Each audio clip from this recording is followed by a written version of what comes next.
अशा आपुलकीचं एक नवं नातं.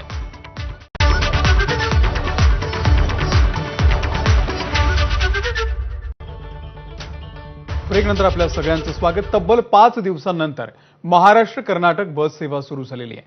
कर्नाटकमधून पहिली बस कोल्हापूरमध्ये दाखल झालेली आहे. कोल्हापुरातून बेळगावपर्यंत बस सेवा सुरू झाल्यानं प्रवाशांना मोठा दिलासा मिळालाय. आढावा घेतलाय विजय केसरकर यांनी.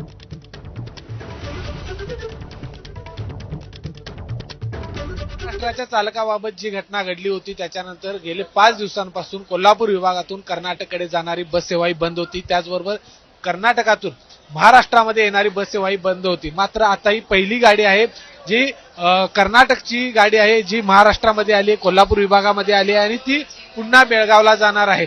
गेल्या 5 दिवसांपासून या मार्गावर जाणाऱ्या प्रवाशांची खूप अडचण होत होती, कारण आपल्याला माहित आहे की महाराष्ट्रातील म्हणजे कोल्हापूर जिल्ह्यातील देखील अनेक तालुक्यांमध्ये जात असताना जे सीमा भाग आहे तो ओलांडून जावं लागत होतं. मात्र गेल्या 5 दिवसांपासून दोन्ही बाजूनही सेवा आहे ती बंद करण्यात आली होती. दोन्ही जिल्ह्यातील जिल्हाधिकाऱ्यांनी चर्चा केल्यानंतर या बस सेवेला पुन्हा एकदा सुरुवात करण्यात आली आणि ही पहिली बस आहे जी कर्नाटकातून महाराष्ट्रात आली होती, कोल्हापूरमध्ये आली होती आणि कोल्हापुरातून ही आता बेळगावच्या दिशेने जायला निघालेली आहे. म्हणजे गेल्या 4 ते 5 दिवसांपासून ही वाहनं या ठिकाणी आली जात नव्हती किंवा शिवसेनेनं आंदोलन केलं आणि आता कोल्हापूर विभागाच्या बसेस देखील कर्नाटकमध्ये जाणार.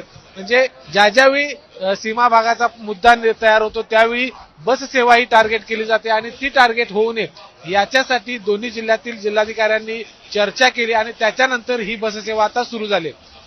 कॅमेरामॅन निलेश शेवाळेसह विजय केसरकर, एबीपी माझा, कोल्हापूर. बुलेटिनमध्ये इथेच थांबतोय. पाहत रहा एबीपी माझा.